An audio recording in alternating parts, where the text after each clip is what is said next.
Hi hello and welcome to VAJ Homebakers.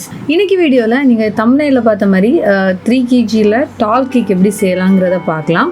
ஏன்னா நிறைய பேர் இன்ஸ்டாகிராம்லேயும் சரி யூடியூப் கமெண்ட்ஸ்லேயும் சரி இந்த டவுட்ஸ் கேட்குறீங்க.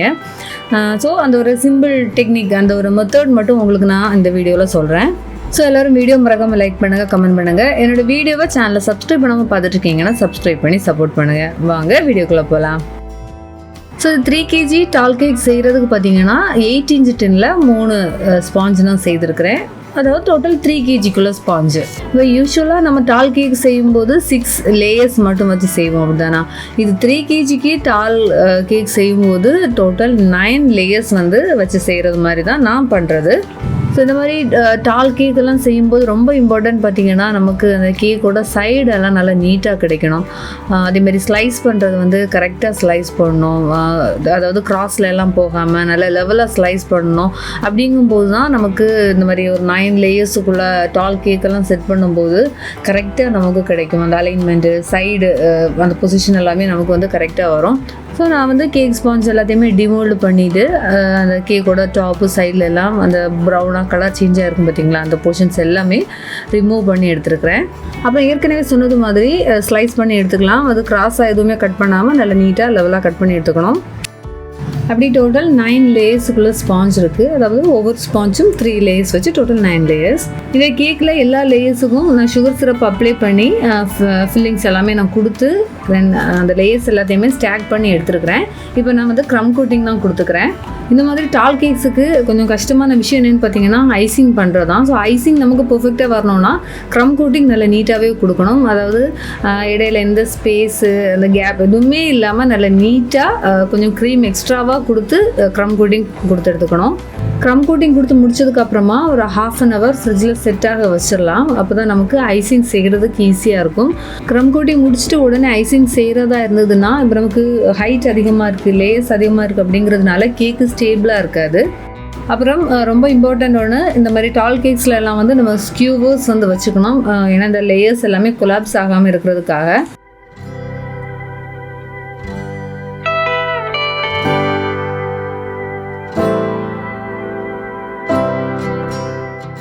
கேக் க்ரம் கோட்டிங் முடிச்சு ஃப்ரிட்ஜில் வைக்கிறதுக்கு முன்னாடி கேக் போர்டை நல்லா நீட்டாக க்ளீன் பண்ணதுக்கப்புறமா ஃப்ரிட்ஜில் வைக்கணும்.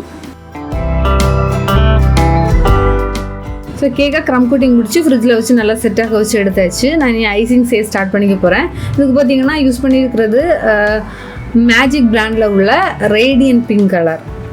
அப்புறமா நிறைய பேர் இந்த ஐசிங் ரிலேட்டடாக டவுட்ஸ் கேட்குறீங்க. க்ரீம் லூஸ் ஆகுது, அதே மாதிரி ஐசிங் நீட்டாக வரல அப்படின்னு. நமக்கு இப்போது மெயினாக ஐசிங் நல்லா நீட்டாக வரணும் அப்படின்னாலே க்ரீம் கரெக்டாக பீட் பண்ண தெரிஞ்சிருக்கணும்.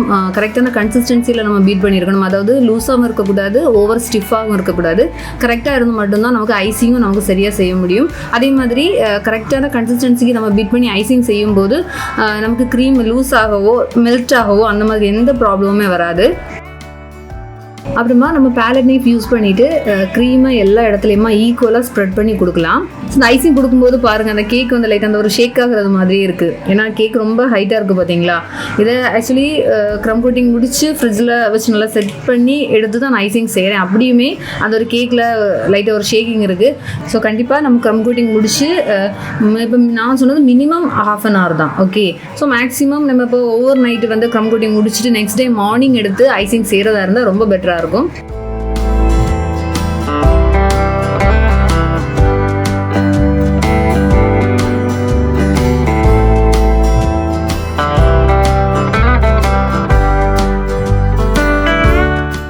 ஸோ கேக்குக்கு பாருங்கள் ஐசிங் முடிச்சு எடுத்தாச்சு, நல்லா நீட்டாக இருக்குல்ல. என்னென்னா க்ரீம் கரெக்டான கன்சிஸ்டன்சிக்கு நான் பீட் பண்ணி எடுத்துருக்கிறேன். அதனால தான் அதில் எந்த ஏர் பபிள்ஸ் எதுவுமே ஃபார்ம் ஆகலை. அதே மாதிரி அது லூஸான ஒரு டெக்ஸ்சர் இல்லாமல் கரெக்டாக நல்லா ஸ்டிஃபாக இருக்குது.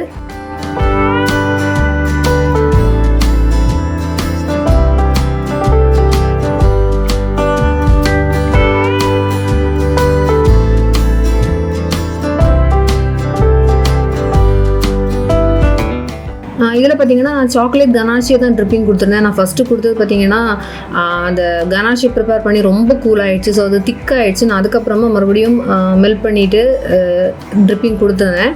ஸோ இந்த ஒயிட் கனாஷி வந்து நம்ம ட்ரிப்பிங் கொடுக்குறது வந்து 2:1 அந்த ரேஷியோவில் எடுத்துக்கணும்.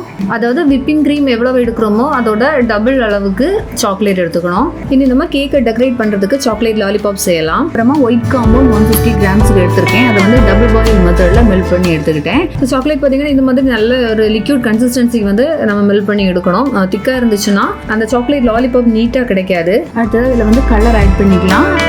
ஸோ சாப்பு பிங்க் கலர் நான் ஆட் பண்ணியிருக்கேன். அடுத்தது பார்த்தீங்கன்னா சாக்லேட் லாலிபாப் சேர்த்துக்கலாம். ஸோ அதுக்கு வந்து ஃபஸ்ட் ஒரு பட்டர் பேப்பர் எடுத்துக்கோங்க. அதுக்கு மேலே 3 உடன் ஸ்டிக்ஸ் நான் எடுத்து வச்சுருக்கிறேன். ஸோ அதில் வந்து ஆல்ரெடி நம்ம சாக்லேட் மெல்ட் பண்ணி வச்சுருக்கோம் இல்லையா. ஸோ அந்த சாக்லேட்ஸ் வந்து ஒவ்வொரு ஸ்பூன் இந்த மாதிரியாக அந்த ஸ்டிக்கில் டச்சாக இருக்கிறது மாதிரி நம்ம விட்டுட்டு அது கொஞ்சம் இந்த ரவுண்ட் ஷேப்புக்கு லைட்டாக ஃபார்ம் பண்ணி விட்டுக்கலாம். ஸோ லாஸ்ட்டாக பாருங்கள், அதை டேப் பண்ணி விட்டாலே அதோட சர்ஃபேஸ் வந்து நல்லா ஃப்ளாட் ஆகிடுச்சு. அதே மாதிரியே கொஞ்சம் கூட ஸ்ப்ரெட் ஆகி இந்த ரவுண்ட் ஷேப் வந்து கொஞ்சம் கூட பெருசாகி கிடச்சிருச்சு. இது வந்து ஃப்ரிட்ஜில் வச்சு நல்லா ட்ரை பண்ணி எடுத்தாச்சு. ஸோ இதை டிமோல்ட் பண்ணி எடுத்துக்கலாம். ஸோ இது பட்டர் பேப்பரே யூஸ் பண்ணுங்கள். அப்போ தான் நமக்கு டிமோல்ட் பண்ணுறதுக்கு ஈஸியாக இருக்கும். சிலிக்கான் மேட் ஏதாவது யூஸ் பண்ணாலும் ஓகே தான். அது மாதிரியே ஐசோமால்ட் லாலிபாப்பும் நான் செய்து எடுத்துருக்கிறேன். ஸோ இது எப்படி செய்யணுங்கிற detailed video already channel upload பண்ணியிருக்கிறேன். லிங்க் டிஸ்கிரிப்ஷனில் கொடுக்குறேன், பார்க்குறவங்க பாருங்கள்.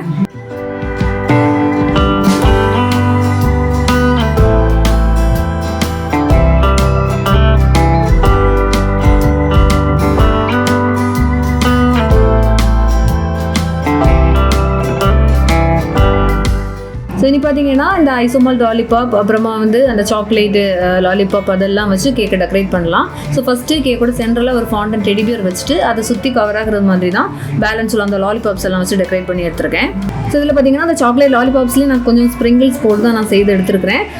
இது பார்த்தீங்கன்னா அந்த சாக்லேட் வந்து நம்ம ஃப்ரிட்ஜில் வந்து செட் பண்ணுறதுக்கு முன்னாடியே அந்த ஸ்ப்ரிங்கிள்ஸ் வந்து அந்த லூஸாக இருக்கிற அந்த சாக்லேட் மேலே நம்ம அப்ளை பண்ணிட்டு தான் ஃப்ரிட்ஜில் வச்சு செட் பண்ணி எடுக்கணும்.